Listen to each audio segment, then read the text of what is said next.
தேவனுடைய பரிசுத்த நாமம் மகிமைப்படுவதாக. இந்த நாள் உங்கள் மத்தியில் இருப்பது நான் மிகவும் சந்தோஷம் அடைகிறேன். இந்த நாள் தேவனுடைய வார்த்தைகளை கொஞ்சம் நம்ம தியானிக்கிற நேரத்தில் இது உண்மையாக உங்களுக்கு ஒரு ஆசீர்வாதமாக இருக்கும் என்று நான் விசுவாசிக்கிறேன். கண்டிப்பாக நம்ம வாசிக்க போகிற வசனமாகட்டும், கேட்க போகிற வசனமாகட்டும், அது உங்களுடைய குடும்பங்களுக்காகட்டும் எல்லாருக்கும் ஒரு பிளஸ்ஸிங்காக இருக்க வேண்டும். இன்னைக்கு பரலோகத்தில் கர்த்தர் நம்மளுக்கு என்ன ஒரு தகுதி ஆண்டவர் கொடுத்துருக்கிறார் என்ற அந்த தலைப்பில் நம்ம இன்னைக்கு தேவனுடைய வார்த்தையை நம்ம கடந்து போகலாம்.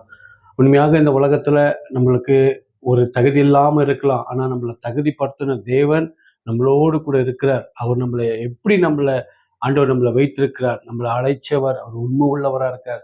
ஆண்டவர் நமக்கு ரட்சிப்பு கொடுத்து அவர் ரத்தத்தால் கழுவி நம்மளை நீதிமானாக்கி பரிசுத்தவானாக்கி கர்த்தர் நம்மளை வைத்திருக்கிறார். அதுக்காக நம்ம என்ன பண்ண வேண்டும்?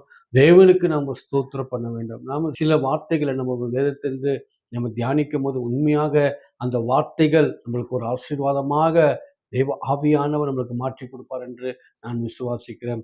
எடுத்து வாசிக்கலாம். பிலிப்பியர் 4:4 அந்த வசனத்தை எடுத்து வாசிக்கலாம்.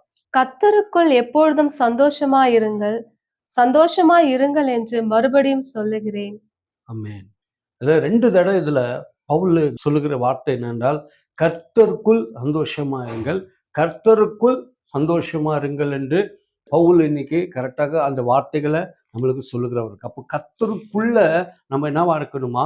சந்தோஷமா இருக்கணுமா? கர்த்தருக்குள்ள நம்ம சந்தோஷமா என்று அப்போஸ்தலனாகிய பவுல் நம்மளுக்கு சொல்லக்கூடிய வார்த்தையா இருக்கு. அப்போ அவர் எந்த நிலையில இருந்தார் என்று பார்க்கும்போது, ஒரு சிறைசாலைக்குள்ளேருந்து அவர் அந்த லெட்டர் எழுதி நம்மளுக்கு அனுப்பும்போது ஒரு கடினமான ஒரு நாட்கள்ல அவர் எழுந்தின அந்த காரியம்தான் நம்மளுக்கு எழுந்து நம்ம கையில கொடுக்கப்பட்டதா இருக்கு. அப்போ அந்த நிலையிலே அவர் சொல்றாரு, கர்த்தருக்குள்ள நீங்க சந்தோஷமா இருங்கள், நீங்க கர்த்தருக்குள்ள சந்தோஷமா இருங்கன்னு மறுபடியும் அவர் சொல்லுகிறார். என்னைக்கு நம்ம கர்த்தருக்குள்ள இருக்கிறோமோ அன்னைக்குதான் நம்மளுக்கு சந்தோஷம் உண்டாகிறதா இருக்கு. இன்னைக்கு உலகத்துல பல வகையான சந்தோஷங்கள் இருக்கிறது. ஒரு கார் வாங்கினா ஒரு சந்தோஷம் உண்டு. இன்னைக்கு உலகத்துல பார்த்தீங்கன்னா ஒரு வீடு கட்டினா சந்தோஷம் உண்டு. ஒரு திருமணம் காரியங்கள் நடக்கும்போது சந்தோஷம் உண்டு. சில பணங்கள் நம்ம கையில அது ஒரு சந்தோஷம் உண்டு. இப்போ பல வகையான பாவத்தின் நிமித்தம் சந்தோஷங்கள் உண்டு. இந்த மாதிரி பல வகையான சந்தோஷங்கள் இன்னைக்கு உலகத்துல இருக்கு. ஆனா பவுல் சொல்றாரு, நம்ம எதுக்குள்ள உண்மையான ஒரு சந்தோஷத்தையும் ஒரு கர்த்தருடைய அன்பை நம்ம பெற்றுக்கொள்ளணும் என்று நம்ம பார்க்கும்போது, கர்த்தருக்குள்ள இருந்தா மட்டும்தான் இன்னைக்கு நம்ம அந்த நன்மைகளை பெற்றுக்கொள்ளுகிறவரா நம்மளை கர்த்தர் மாற்றுகிறவரா இருக்கார். நினைத்து பாருங்க, நம்மளோட வாழ்க்கை ஒரு துன்மார்க்க பாவத்துக்குள்ள நம்ம வாழ்க்கை கடந்து போய் கொண்டிருந்தது. நம்மள உலகத்துல யாரும் மதிக்க முடியாம ஒரு வாழ்க்கை இருந்துச்சு. நம்ம குடும்பத்துல ஒரு சந்தோஷம் கிடையாது, நம்மளோட தனிப்பட்ட வாழ்க்கையில சந்தோஷம் கிடையாது. ஆனா நம்மளோட வாழ்க்கையில என்னைக்கு இயேசுவை ஏற்றுக்கொண்டு அவர் சொந்த ரட்சகராக ஏற்றுக்கொண்டு அவருடைய வழிகளில் நம்ம நடக்கும்போது, அவருடைய பாதைகளில் நம்ம போகும்போது, இன்னைக்கு உண்மையான ஒரு ரட்சிப்பை கர்த்தர் கொடுத்து அவரோட சந்தோஷத்தை நம்மளுக்கு கொடுத்து இன்னைக்கு அவருடைய பிள்ளைகளாக்கி நம்மளை வைத்து ஆண்டவர் எல்லா காரியங்களையும் தருகிறவராக இருக்கார். இந்தப்பட்ட ஒரு சந்தோஷம் உலகத்துல நம்மளுக்கு எங்க போனாலும் கிடைக்காது. ஆனா ஒரு இடத்துல மட்டும் தான் கிடைக்கும். அது இயேசு ராஜா மூலியமா மட்டும்தான் இன்னைக்கு சந்தோஷங்கள் கிடைக்கும். தைரியமா சொல்ல முடியும், ஆண்டவர் அநேக விஷயங்கள்ல இன்னைக்கு நம்மளோட சமூகத்துல நம்மளுக்கு சந்தோஷம் உண்டு. அவரை நம்ம வேதம் வாசிப்பதுல நம்மளுக்கு சந்தோஷம் உண்டு. இன்னைக்கு நம்ம அவரோடு கூட இருப்பது சந்தோஷப்படுகிறோம். அநேக விஷயங்கள்ல கர்த்தர் நம்மளை என்ன பண்ணுகிறாரு? இதுதான் அவருக்குள்ள இருந்து நம்ம நன்மைகளை பெற்றுக்கொள்ளுகிறவரா இருக்கும். அதுதான் பவுல் சொல்றார், மறுபடியும் சொல்றார், கர்த்தருக்குள்ள சந்தோஷமா இருங்க, கர்த்தருக்குள்ள சந்தோஷமா இருங்க. நீங்க இந்த உலகத்தை நம்ம பார்க்கறது எல்லாமே நம்மளுக்கு ஒரு டெம்பரரியா தான் இருக்கலாம். ஆனா நம்மளுக்கு ஆண்டவர் பரலோகத்துல ஒரு பெரிய சந்தோஷத்தை கர்த்தர் நம்மளுக்காக வச்சிருக்கிறார். இன்னொரு வசனத்தை எடுத்து நம்ம வாசிக்கும் போது அதுல திட்டம் தெளிவாக ஆண்டவர் சொல்றாரு, நம்ம எதுக்கு சந்தோஷப்பட வேண்டும். இதுல சொல்லப்படுறாரு, கர்த்தருக்குள்ள நம்ம இருந்து சந்தோஷப்படணும்னு சொல்றாரு. 2வது ஆண்டவர் என்ன சொல்றாருன்னா, நம்ம எதுக்கு சந்தோஷப்படணும் என்று லூக்கா எழுதின சுவிசேஷம் 10வது அதிகாரம் 20வது வசனத்தை நம்ம வாசிக்கும் போது அதுல கிளியராக சொல்லப்பட்டிருக்கு. அது கரெக்டாக நம்ம அந்த வசனத்தை வாசிக்கலாம். ஆகிலும் ஆவிகள் உங்களுக்கு கீழ்ப்படுகிறதற்காக நீங்கள் சந்தோஷப்படாமல் உங்கள் நாமங்கள் பரலோகத்தில் எழுதியிருக்கிறதற்காக சந்தோஷப்படுங்கள் என்றார். ஆமென், ஹல்லேலூயா. எதுக்காக சந்தோஷப்படணுமா? ஆவிகள் கீழ்ப்படுகிறது, அதுக்கு நீங்க சந்தோஷப்படாமல் உன்னுடைய நாமம் பரலோகத்துல எழுதப்பட்டதுக்காக நீங்கள் என்ன பண்ணுமா? சந்தோஷப்பட வேண்டுமா? தேவனுடைய நாமம் மகிமைப்படுவதாக. அப்போ எதுக்கு சந்தோஷப்படணும்னா, பரலோகத்துல உன்னுடைய பேர் எழுதப்பட்டதுக்காக சந்தோஷப்பட வேண்டும்.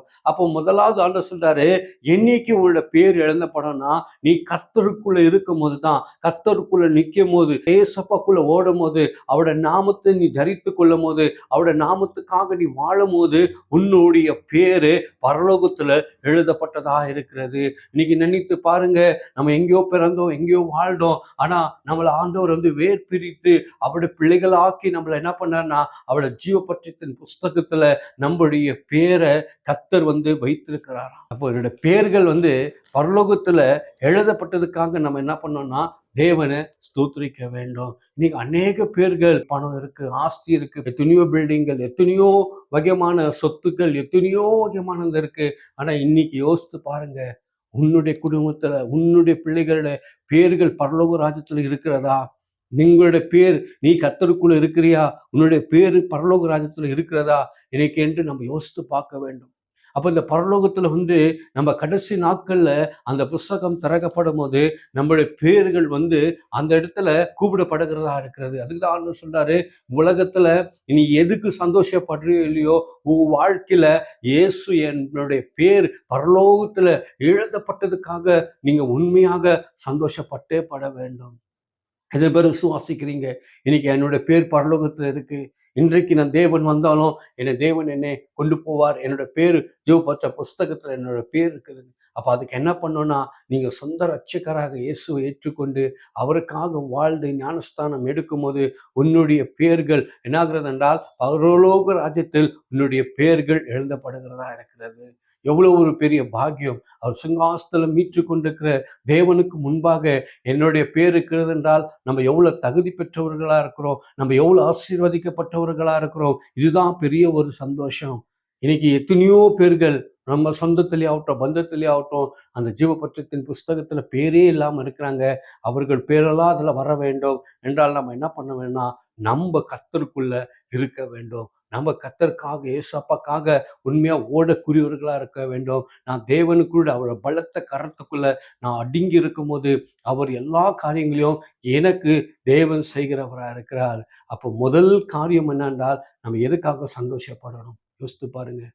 எதுக்காக? இந்த உலகத்துல இருக்கிற எல்லா சந்தோஷமும் ஒரு நாள் நம்மளை விட்டு விலகி போயிடும். ஆனா தேவன் கொடுக்கிற சந்தோஷம், தேவன் கொடுக்கிற அன்பு, தேவன் கொடுக்கிற அந்த அன்பை யாராலையும் எடுக்கவும் முடியாது, அது யாராலையும் பிரிக்கவும் முடியாது.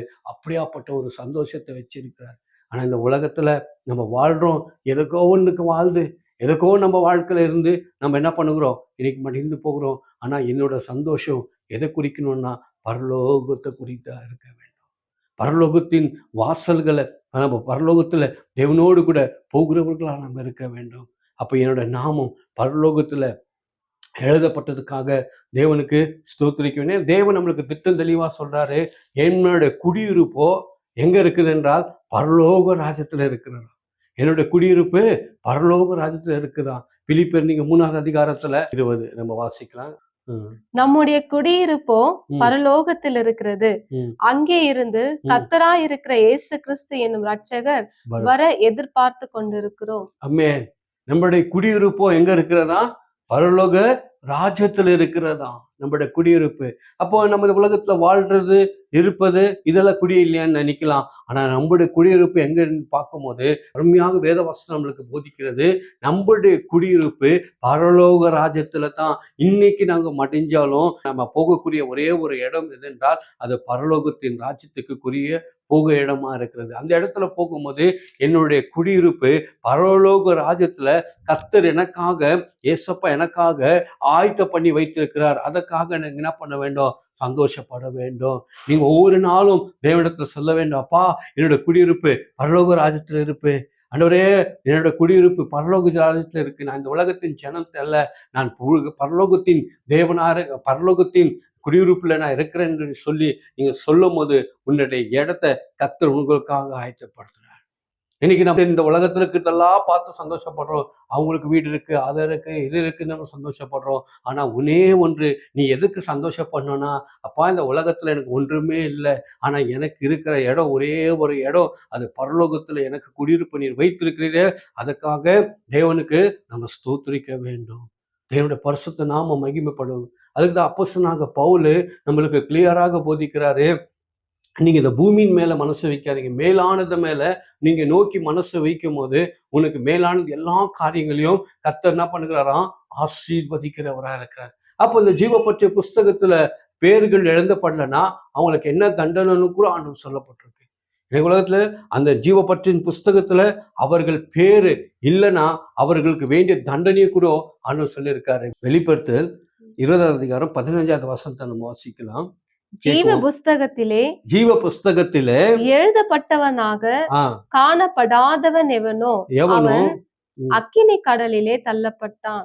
அவன் அக்கினி கடலில் தள்ளப்பட்டான். அப்போ இந்த ஜீவ பற்றிய புஸ்தகத்துல நம்முடைய பேர் எவ்வளவு முக்கியமா இருக்கிறது யோசித்து பார்க்க வேண்டும். இன்னைக்கு யாரா இருக்கட்டும், நம் தேவனுக்கு முன்பாக நிக்கிற நாட்கள் வரப்போகிறது. எவ்வளவு பெரியவரா இருக்கட்டும், அவர் எவ்வளவு கோடீஸ்வரனா இருக்கட்டும், எவ்வளவு ஐஸ்வர்யமா இருக்கட்டும், அவனுடைய பேர் பரலோகத்துல இல்லைன்னா அவன் நித்திய அக்கினி கடலுக்குள்ள அவன் தள்ளப்படுவான் என்று வேத வசனம் நம்மளுக்கு போதிக்கிறதா இருக்கிறது. இன்னைக்கு யோசித்து பாருங்க, நம்ம எதுலையோ நம்மளோட வாழ்க்கை நீங்க சந்தோஷமா பட்டு கொண்டிருக்கோம். இன்னைக்கு ஒரு நாளாவது நீங்க யோசித்திருக்கீங்களா, என்னுடைய பேர் பரலோக ராஜ்யத்துல என்னோட பேர் எழுதப்பட்டிருக்கிறது, என் பேர் இல்லைன்னா என்ன கதி? நம்முடைய பேர்கள் இல்லைன்னா, அந்த நியாய தீர்ப்புல நம்மளோட பேர்கள் இல்லைன்னா இன்னைக்கு நம்மளோட குடும்பம், நம்மளுடைய வாழ்க்கை எங்க போகுதுன்னு யோசித்திருக்கீங்களா? ஆனா நீங்க யோசித்து பார்க்கும்போது இன்னைக்கு உண்மையாக யார் அவர் நிமித்தம் இயேசுவை ஏற்றுக்கொண்டிருக்கிறீர்களோ அவர்களுக்கெல்லாம் பிள்ளை ஆகும்படியாக அதிகாரத்தையும் தேவன் கொடுத்திருக்கிறாரு. அதுவும் இல்லாத நம்மளுக்கு குடியிருப்பு பரலோகத்துல கொடுத்திருக்கிறாரு. அதனால்தான் பவுல் சொல்றார், கர்த்தருக்குள்ள நீங்க எப்போதும் சந்தோஷமா இருங்க. எந்த மனுஷன் கர்த்தருக்குள்ள இருக்கிறானோ அந்த மனுஷனுக்கு வேதனை கிடையாது. எந்த மனுஷன் கர்த்தரோட சன்னிதானத்துல இருக்கிறானோ, கர்த்தருடைய பிரசன்னத்துல இருக்கிறானோ, அவனுக்கு என்றைக்கும் அவனுக்கு வேதனை கிடையாது, துன்பம் கிடையாது. என்னைக்கு தேவனை விட்டு விலகி துன்மார்க்கத்துல போகிறோமோ, என்னைக்கு தேவனை விட்டு நம்ம வேற காரியங்களை யோசிக்கிறோமோ, அப்போதுதான் நம்முடைய வாழ்க்கையில நம்மளுக்கு விட்ட சந்தோஷங்கள் போய் துக்கங்கள் உண்டாகிறதா இருக்கிறது. ஆண்டவர் ஒரு நாளும் நம்மளுக்கு துக்கத்தை ஆண்டவர் கொடுக்கிற தேவன் அல்ல. தேவன் ஒரு நாள் நம்ம துக்கத்தை தள்ளி நம்மளை வேதனையில தள்ளுகிற தேவன் அல்ல. தேவன் எல்லாரும் பரலோக ராஜ்யத்துக்கு வர வேண்டும், எல்லா என்னோட பிள்ளைகளா மாறணும் என்றுதான் கர்த்தருடைய நோக்கமா இருக்கிறது, அவருடைய பிரியமா இருக்கிறது. நினைச்சு பாருங்க, உன்னை எந்த நிலையிலிருந்து கர்த்தர் உன்னை தூக்கினார், எந்த நிலையிலிருந்து உன்னை கர்த்தர் ரட்சித்தார், நீ எப்படியாப்பட்ட ஒரு வாழ்க்கை நீ வாழ்ந்த, எப்படி உன் வாழ்க்கை நீ வாழ்ந்து நீ ரட்சித்து தேவனு கூட வந்த என்று நீ யோசித்து பாருங்க. உங்க வாழ்க்கைய ஆண்டவர் ஒரு வெற்றியாக, ஒரு மகிமையாக கர்த்தர் சிறக்கிறவரா இருக்கிறார். அதுக்கு நம்ம போகணும் என்றால் ஒரே ஒரு வழிதான் இருக்கிறது. அதுக்கு என்னன்னா, அவரே சத்தியமும் அவரே ஜீவனும் அவரே வழி என்று அவருடைய வழிகள்ல போகும்போது உண்மையாக உனக்கு ஜீவப்பற்றின் புஸ்தகத்துல உன்னுடைய பேர்கள் எழுதப்பட்டதா இருக்கிறது. எவ்வளவு ஒரு நல்ல தேவன் நம்ம கிட்ட இருக்கிறார், எவ்வளவு ஒரு மகிமையான தேவன் இருக்கிறார். ஒரு நாள் நம்மளுக்கு முன்பாக அந்த ஞாபக புஸ்தகம் ஓப்பன் ஆகும். அதுல உன்னுடைய பேர் இல்லைன்னு என்றால் நம்மளுக்கு என்ன ஆகுறது? நீங்க தான் நினைச்சு பார்க்கணும். தேவனுடைய வசனம் அருமையாக போதிக்கிறது. தேவனுடைய பேர், யாருடைய பேர் அங்க எழுதப்படலையோ அவன் நித்திய அக்கனிக்குள் அவன் தள்ளப்படுவான். அங்க எக்ஸ்கியூஸ் கிடையாது. இதான் கிருபை நாட்கள், இதான் நம்மளுக்கு கிருபை நாட்கள். இந்த கிருபை நாட்கள்ல நம்ம கர்த்தரை நம்ம உண்மையாக பற்றி கொள்ற நாட்களா இருக்கணும், கர்த்தருக்காக ஊடுகிற நாட்களா இருக்கணும். நான் இன்னும் கொஞ்ச நாள் தானே, இன்னும் கொஞ்ச நாள் நான் பாவம் செய்து கர்த்தரை ஏற்றுக்கொள்ளுகிறேன், அப்படியெல்லாம் இல்லை. உண்மையாக ஏற்றுக்கொள்ளுங்க. எந்த மனிதனும் நம்மளை விடுவிக்க முடியாது, எந்த பணமும் நம்மளை விடுவிக்க முடியாது, எந்த ஐஸ்வர்யமும் நம்மளை விடுவிக்க முடியாது. ஒரு விடுவித்தால் இயேசு ஒருவரே தான் நம்மளை விடுவிக்க வேண்டும், இயேசு ஒருவர் தான் நம்மளை ரட்சிக்க வேண்டும். பிரியமானவர்கள், உங்க வாழ்க்கையில நினைச்சு பாருங்க, உன்னை எப்படி இந்த ஆண்டவர் உளையான சேற்றிலிருந்து உன்னை தூக்கி எடுத்த தேவன் உன்னோடு கூட இருக்கிறார். அதுக்காக நன்றி சொல்லணும். ஒரு நாள் யோசித்து பாருங்க, இன்னைக்கு என்னுடைய பேர் பரலோகத்துல இருக்கா?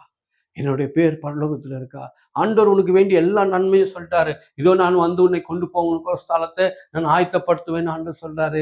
ரெண்டாவது சொல்றாரு, உன்னோட குடியிருப்போ பரலோக ராஜ்யத்துல இருக்குதுன்னு சொல்றாரு. இன்னொன்னு ஆண்டவர் சொல்றாரு, உன்னுடைய பேர் பரலோகத்துல இருக்குது என்று ஆண்டவர் சொல்லுகிறார். ஜீவப்பட்டின் புஸ்தகத்துல உன்னுடைய பேர் இருக்குது என்று வேதவசனம் சொல்லப்பட்டிருக்கு. இப்படியெல்லாம் நம்மளுக்கு ஆசீர்வாதங்களை கர்த்தர் கொடுக்கிறவர். இன்னொன்று, நம்ம ஆண்டு வந்து நம்மளுக்கு முன்பாக ஞாபக புஸ்தகம் கூட ஆண்டவர் வைத்திருக்கிறாராம். மல்கியால நம்ம வாசிக்கும் போது 3வது அதிகாரம் அதுல 16வது வசனத்தை வாசிக்கும். அதை வாசிக்க நம்ம கேட்கலாம் அந்த வசனத்தை. அப்பொழுது கர்த்தருக்கு பயந்தவர்கள் பாருங்க, அப்போது கர்த்தருக்கு பயந்தவர்கள் ஒருவரோடு ஒருவர் பேசிக் கொள்வார்கள். பாருங்க, ஒருவர் பேசிக் கொள்வார்கள். கர்த்தர் கவனித்து கேட்பார். கர்த்தர் கவனித்து கேட்பார். கர்த்தருக்கு பயந்தவர்களுக்காகவும் கர்த்தருக்கு பயந்தவர்களுக்காகவும் அவருடைய நாமத்தை தியானிக்கிறவர்களுக்காகவும் ஞாபக புஸ்தகம் ஒன்று அவருக்கு முன்பாக எழுதப்பட்டிருக்கிறது. ஹல்லேலூயா. அப்போ பக்தர்கள் கூடி அவர்கள் பேசுவார்கள். யார் கவனித்து கேட்பார்? என்னுடைய வார்த்தை யார் கவனித்து கேட்பார்? என் தேவன் கேட்பார். அவருக்கு பயந்தவர்கள், அவர்களுக்கு முன்பாக தேவன் சொல்றாரு, உனக்கு முன்பாக ஒரு ஞாபக புஸ்தகத்தை நான் வைத்திருக்கிறேன் என்றார். இன்னைக்கு நம்மளோட வாழ்க்கையில பிறந்த நாட்கள் இந்த நாள் வரைக்கும் நம்ம என்ன வாழ்க்கையில செய்தோம், என்ன நம்ம பண்ணோம், எல்லா டீட்டெயில் ரெக்கார்டும் தேவனிடத்துல இருக்கக்கூடியதா இருக்கிறது. ஒன்று, நம்மளோட சத்தியம் பரலோகத்துல இருக்கு. ஒன்றாவது, நம்மளோட ஞாபக புஸ்தகம் பரலோகத்தில் இருக்கிறது. மூன்றாவது வந்து ஜீவப்பற்றின் புஸ்தகம் பரலோகத்தில் இருக்கிறது. ஒரு நாள் அந்த தேவன் சுகாசனம் மீட்டு கொண்டிருக்கிற தேவனுக்கு முன்பாக நீயும் நானும் நிற்கிற நாட்கள் வரப்போகிறது. அந்த ஜீவப்பஸ்தி புஸ்தகத்துல என்னுடைய பேர் இருக்கிறதா என்று நம்ம பார்க்க வேண்டும். ஏன்னா அப்பொழுதே தேவன் வந்து அந்த ஜீவப்பட்டி புஸ்தகத்தை அப்போதே வைத்திருக்கிறார். பழைய ஏற்பாடு காலத்துல மோசே சொல்லுகிறார், அந்த இடத்துல அப்போதே அந்த ஜீவப்பட்டின் புஸ்தகம் நம்மளுக்காக வைக்கப்பட்டிருக்கிறதா. ஏத்ராகத்துல 32 நம்ம வாசிக்கும் போது மோசே பாருங்க, அந்த இடத்துல ஒரு காரியத்தை அந்த இடத்துல அவர் சொல்லக்கூடியவரா இருக்கார். 32 நம்ம வாசிக்கலாம். ஆகிலும் தேவரீர் அவர்கள் பாவத்தை மன்னித்தருளுவீரானால், அவருடைய பாவத்தை மன்னித்து அருளீர் என்றால் மன்னித்தருளும். இல்லாவிட்டால் நீர் எழுதின உம்முடைய புஸ்தகத்திலிருந்து என் பேரை கிறுக்கி போடும் என்றான். என் பேரை கிறுக்கி போடும். ஹல்லேலூயா. பாருங்க, அப்போதே அந்த ஆதி நாட்களிலே தேவன் பரலோகத்துல ஒரு ஜீவப்பட்டின் புஸ்தகத்தை தேவன் வைத்திருக்கிறார். ஆண்டவரே, இவருடைய பாவங்களை மன்னிங்க என்று அந்த இடத்துல மோசே தேவனுக்கு முன்பாக விண்ணப்பிக்கிறவரா இருக்கிறார். இவருடைய பாவங்களை நீங்க மன்னிக்கலன்னா என்னுடைய பேரை என்ன பண்ணுங்க, பரலோக ராஜ்யத்துல கிறுக்கி போடுன்னு சொல்றாரு. அந்த இடத்துல நினைச்சு பாருங்க, இன்னைக்கு உன்னுடைய பேர் பரலோகத்துல இருக்கிறது. நீங்க தப்பித்து கொள்ள முடியாது. தேவன் உன்னோட வாழ்க்கையில உன்னுடைய பேரை பரலோகத்துல கர்த்தர் வைத்திருக்கிறாருங்க. பிரியமானவர்களே, உன்னுடைய பேர் பரலோகத்துல இருக்கிறது.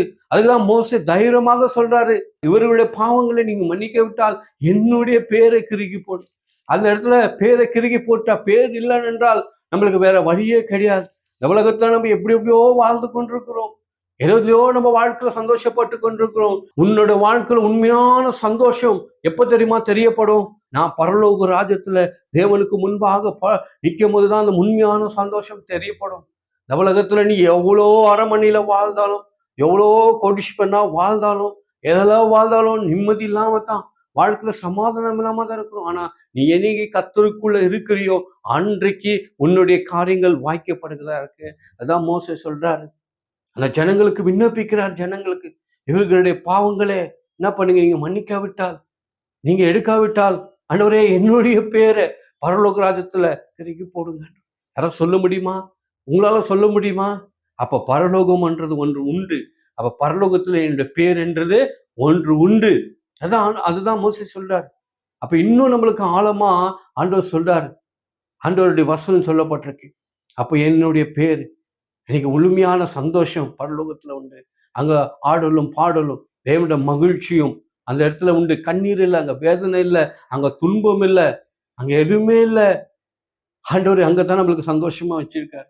இந்த உலகத்துல நம்மளுக்கு பாடுகள் மேல பாடுகள்ரா இருக்கு, வேதனைகள் மேல வேதனைகள், எல்லா வரிகளும் கட்ட வேண்டும், எல்லாமே. ஆனா பரலோகத்துல ஒன்றுமே கிடையாது. என்னோட ஸ்தலம் பரலோகத்துல. எத்தனை பேர் விசுவாசிக்கிறீங்க? நீங்க எத்தனை பேர் விசுவாசிக்கிறீங்க? ஒரு அல்லேலூயா சொல்லுங்க. எத்தனை பேர் விசுவாசிக்கிறீங்க? உண்மையா விசுவாசிக்கிறவங்க என்னோட குடியிருப்பு இன்னைக்கு தைரியமா சொல்ல முடியும், என்னால சொல்ல முடியும், என்னோட குடியிருப்பு பரலோகத்துல உண்டு. அப்போ தேவன் நம்மளை பரலோகத்துல கொண்டு போய் என்ன செய்கிறார்? இன்னொரு சந்தோஷத்தை ஆண்டவர் வச்சிருக்கார். என்ன சந்தோஷத்தை ஆண்டவர் வச்சிருக்காருன்னு பார்க்கும்போது, பரலோகத்துல ஆண்டவர் நம்ம அநேக விஷயங்களை நம்ம கொடுக்குறோம், அநேக விஷயங்களை நம்ம விதைக்கிறோம், அநேக விஷயங்களை பண்றோம். அதை காட்டிலும் மிகுந்த ஒரு பெரிய சந்தோஷம் பரலோகத்துல உண்டாகிறதா. அது எந்த சந்தோஷம் என்று லூக்கா எழுதின சுவிசேஷத்துல 15வது அதிகாரம் 7வது வசனத்தை வாசிக்கும் போது ஆண்டவர் சொல்றாரு பாருங்க, எவ்வளவு திட்டம் தெளிவா சொல்றாரு. பரலோகமே சந்தோஷப்படக்கூடிய காரியம் நம்ம கிட்ட உண்டாம். வாசிங்க. அது போல மனம் திரும்ப அவசியமில்லாத 99 நீதிமான்களை குறித்து சந்தோஷம் உண்டாகிறதை பார்க்கிலும் மனம் திரும்புகிற ஒரே பாவியின் நிமித்தம் பரலோகத்தில் மிகுந்த சந்தோஷம் உண்டாயிருக்கும் என்று உங்களுக்கு சொல்லுகிறேன். பாருங்க, ஒரு பாவி ரட்சிக்கப்படுறதுனால எத்தனை பேர் ரட்சிக்கப்பட, ஒரு பாவி ரட்சிப்புக்குள்ள வருதுனால இடி பரலோகமே சந்தோஷப்படக்கூடியதா இருக்கிறது. இன்னைக்கு வாழ்க்கையில நினைத்து பாருங்க, எவ்வளவு இன்னைக்கு உலகத்துல பாவங்கள் எவ்வளவு இருக்கிறது. குடித்து வெறித்து பாவங்கள் இப்படியாக மோசமான வாழ்க்கையில போய் கொண்டிருக்கிறாங்க. ஆனா தேவன் சொல்றாரு, ஒரே ஒரு ஆத்துமா தேவனோடு கூட மனம் திரும்பினா, அந்த பாவத்திலிருந்து விடுதலை பெற்றா பரலோகமே சந்தோஷப்படுகிறது. அப்ப பரலோகத்துல என்ன இருக்குன்னு ஆண்டவர் சொல்லப்பட்டிருக்கு, தெளிவா சொல்ல, பரலோகம்ன்றது ஒண்ணு உண்டு. அந்த பரலோகத்துக்கு போகக்கூடியவர்கள் நாங்களா இருக்கிறோம். தேவன் நம்மளை பரலோகத்துக்கு கொண்டு போகிறவரா இருக்கார். அந்த பரலோகத்துல கேராமீன்களும் சேராபீன்களும் கோடிக்கணக்கான தேவதூதர்களும் அவரை ஓயாமல் பரிசுத்தர் பரிசுத்தர் பரிசுத்தர் என்று கர்த்தரை துதித்து கொண்டிருக்கிற அந்த இடத்துல இடி பரலோகமே சந்தோஷப்படுகிறதா இருக்கிறது. ஆண்டவருக்கு யார் தேவனா? பாவிகள் தேவையா இருக்கிறது. பாவிகள் ரட்சிக்கப்பட வேண்டும். பாவிகள், ஆண்டவர் சொல்றாரு, பாவிகளை ஒரு பாவி மனம் திரும்பி கர்த்தத்துல வரும்போது என்ன நடக்கிறதுனா இடி பரலோகமே சந்தோஷப்படுகிறதா இருக்கிறது. பாவிகளை ஆண்டவர் ரொம்ப நேசிக்கிறார். ஆனா நமக்குள்ள இருக்கிற பாவத்தை ஆண்டவர் வெறுக்கக்கூடியவரா இருக்கிறார். இன்னைக்கு பாருங்க, நினைச்சு பாருங்க, நம்ம சரௌண்டிங்ல எத்தனையோ பேர்கள் இருக்காங்க. அந்த ஜீவபக்தியின் புஸ்தகத்துல பேர் இல்லாதவர்கள், சந்தோஷம் பெறாதபடிக்கு எத்தனையோ பேர் இருக்காங்க. எல்லா வகையானது இருக்கு, வசதி இருக்கு, எல்லாம் இருக்கு. ஆனா வாழ்க்கையில ஒரு நிம்மதி இல்லை, ஒரு சந்தோஷம் இல்லை. ஆண்டவர் வெறும் பரலோகத்துல இல்ல, இங்கேயும் அவரை ஏற்றுக்கொண்டு நடக்கிறவர்களுக்கு அதே ஒரு குட்டி சந்தோஷத்தை கர்த்தர் நம்மளுக்கு கொடுக்கக்கூடியவரா இருக்கிறார். அப்போ 90 காட்டிலும் ஒருவன் பாவியாக ஒரு மனிதன் ரட்சிக்கப்படுறதுனால இடி பரலோகமே இன்றைக்கு அது மகிமைப்படுகிறதா இருக்கிறது. இதுதான் தேவன் விரும்புகிறார். நீ பரலோகத்தையே சந்தோஷப்படுத்தணும் என்றால் ஒரு பாவி ரட்சிக்கப்பட வேண்டும். அதுக்காக பரலோகமே சந்தோஷப்படக்கூடியதா இருக்கு. அப்போ நம்மள ஆண்டவர் பரலோகத்துல இங்க கொண்டு போய் நம்மள பரலோகத்துல எப்படி ஆண்டவர் வைக்க போறார்? யாருக்கா தெரியுங்களா? எப்படி நம்மளை வைக்க போறார்? உலகத்துல நம்மளுக்கு நம்ம வாழ்றதே ஒரு வீடு வாடகை வீட்டுல தான் வாழ்றோம். மாதத்தோறும் வீடு வாடகை கட்டணும். வீடு சரியான வசதி கிடையாது. எங்க பார்த்தாலும் அட்டூழியங்களும் எப்படியாக அந்த உலகத்துல வாழ்ந்து கொண்டிருக்கோம். ஆனா ஏசப்பா நம்மளுக்கு பரலோகத்துல நம்மளை எப்படி தகுதி உள்ளவர்களா வச்சிருக்கார்? நம்மளை எந்த ரீதியில கர்த்தர் பார்க்கிறார்? மனிதர்கள் எப்படி பார்க்கிறார்? என்னை ரட்சித்த தேவன், என்னை அழைச்ச தேவன், நம்மளை அழைச்ச தேவன் எப்படி பார்க்கிறாருன்னு வாசிக்கும் போது, நீங்க வெளிப்படுத்தல் 3வது அதிகாரம் அதுல 11, 12 நீங்க வாசிக்கும் போது அதுல எவ்வளவு அருமையாக சொல்லப்பட்டிருக்கு பாருங்க. இதோ சீக்கிரமாய் வருகிறேன், சீக்கிரமாய் நான் வருகிறேன், ஒருவனும் உன் கிரீடத்தை எடுத்துக் கொள்ளாதபடிக்கு உனக்கு உள்ளதை பற்றி கொண்டிரு. ஜெயம் கொள்ளுகிறவன் எவனோ அவனை என் தேவனுடைய ஆலயத்திலே தூணாக்குவேன், அதனின்று அவன் ஒரு காலம் நீங்குவதில்லை. என் தேவனுடைய நாமத்தையும் என் தேவனால் பரலோகத்தில் இறங்கி வருகிற புதிய எருசலேம் ஆகிய என் தேவனுடைய நகரத்தின் நாமத்தையும் என் புதிய நாமத்தையும் அவன் மேல் எழுதுவேன். அவன் மேல என்ன பண்ணுவாரா? கர்த்தர் எழுந்து வரான். அப்ப எப்படி வச்சிருக்காராம் பரலோகத்துல? யோசித்து பாருங்க, என்ன வசனம் எழுதப்பட்டிருக்கு? நம்மள எப்படி வச்சிருக்காரு ஆண்டவர்? எப்படி வச்சிருக்காராம்?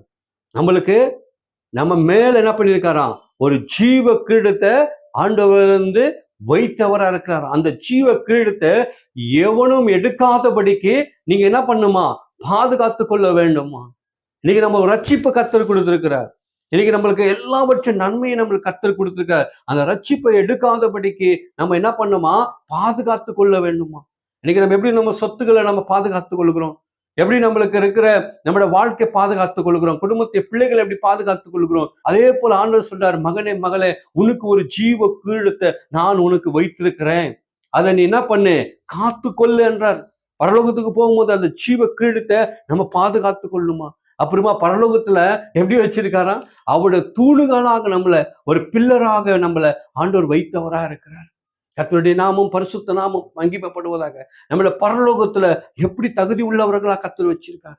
இன்னைக்கு நம்மள வாழ்க்கையில, இன்னைக்கு நம்மள ஒரு தூணாக அவருடைய வலது பரிசுத்திலே ஆகட்டும், எங்கேயோ நம்மள ஒரு இடத்துல அவருடைய பரலோகத்துல நம்மளை பயன்படுத்துகிறவரா இருக்கிறார். அவர் தான் நல்ல மேய்ப்பனா இருக்கிறார். அவர் தான் நம்மளை கடைசி நாட்களை மேய்த்து நம்மள எல்லா வழிகளையும் கர்த்தர் கொண்டு போகிறவரா இருக்கிறார்.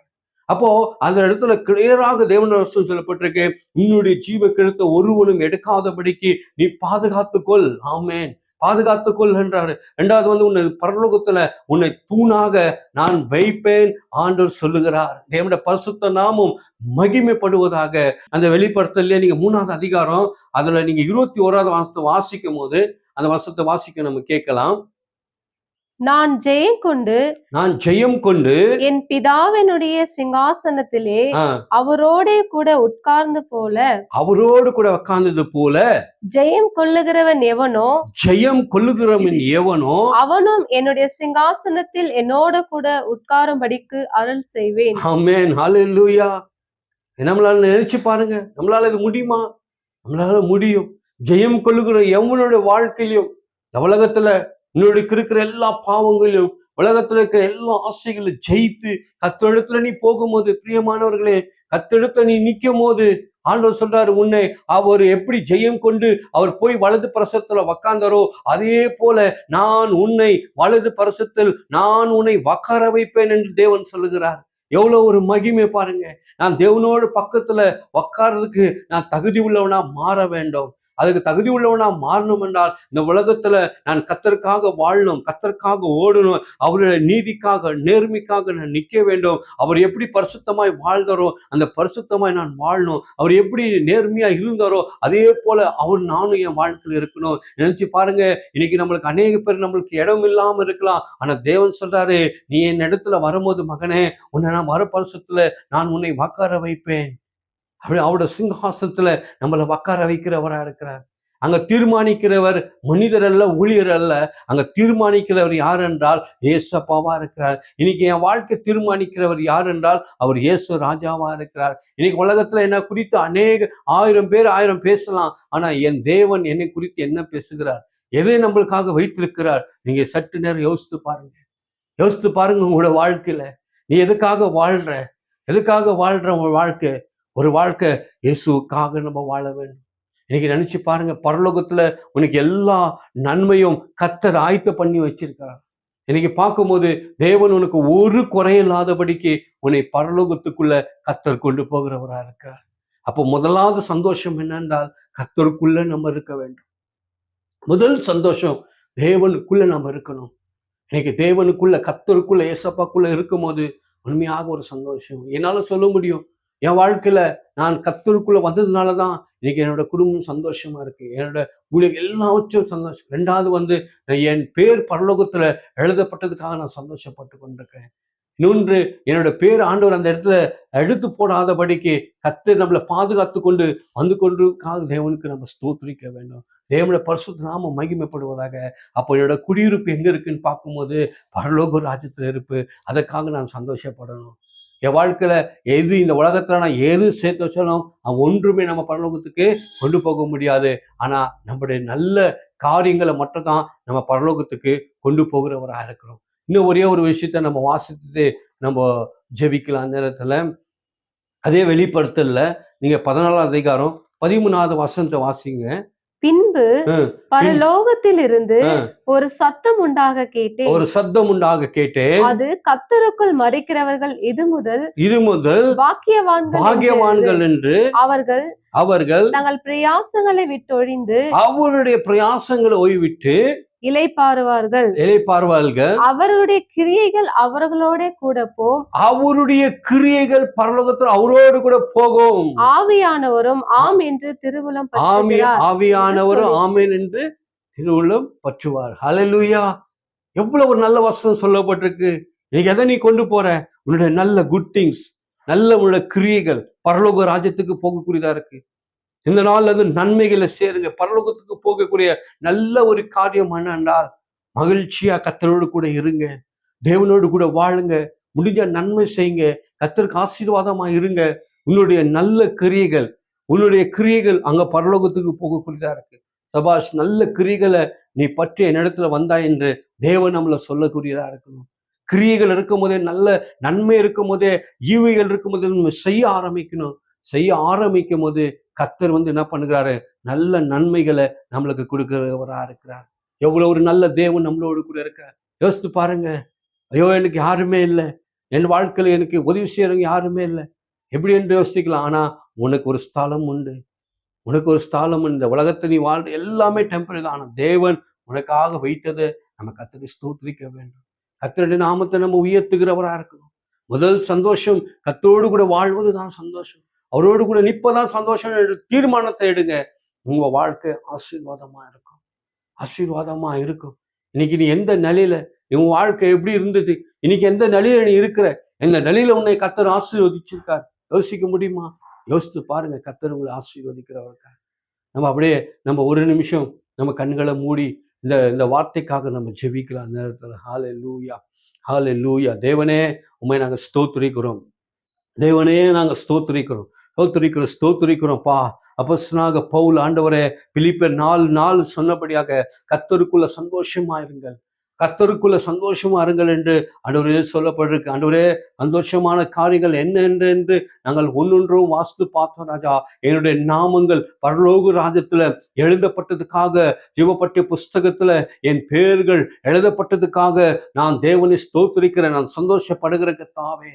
ஆமா ஆண்டவரே, உண்மை நாங்கள் ஸ்தோத்திரிக்கிறோம் கர்த்தாவே. நேரத்தாண்டவரே, உண்மையாக ஆண்டவரே, இதை கேட்கிறவர்களும் பார்க்கிறவர்களும் ஆண்டவரே யோசித்து பார்க்க வேண்டும். என்னுடைய நாமும் இன்னைக்கு பரலோகத்தில் எழுதப்பட்டிருக்கா, என் குடும்பத்தின் பேர் எழுதப்பட்டிருக்கா என்று யோசிக்க வேண்டும் கர்த்தாவே. இந்த உலகத்துல எப்படிலாம் நம்ம வாழலாம், புகழ் பெற்று வாழலாம் ராஜா. ஆனா என் பேர் பரலோக ராஜ்யத்துல இருக்கிறதா, அதுக்கு தகுதி உள்ளவனா என்று யோசித்து பார்க்க வேணும். கேட்கிற ஒவ்வொரு வாழ்க்கையிலும் ஆண்டவரே ஆசீர்வாதமாய் கர்த்தர் ஒரு பாவி ரட்சிக்கப்படுவது பரலோகமே சந்தோஷப்படும் என்று சொல்லபடியாக தேவனே ஒவ்வொருத்தரையும் ஆசீர்வதிங்க. இன்னைக்கு ஆண்டவரே, உம்முடைய கரத்துல எல்லாமே நாங்கள் ஒப்பு கொடுத்து நாங்கள் ஜெபிக்கிறோம். ஜீவனுள்ள நல்ல பிதா,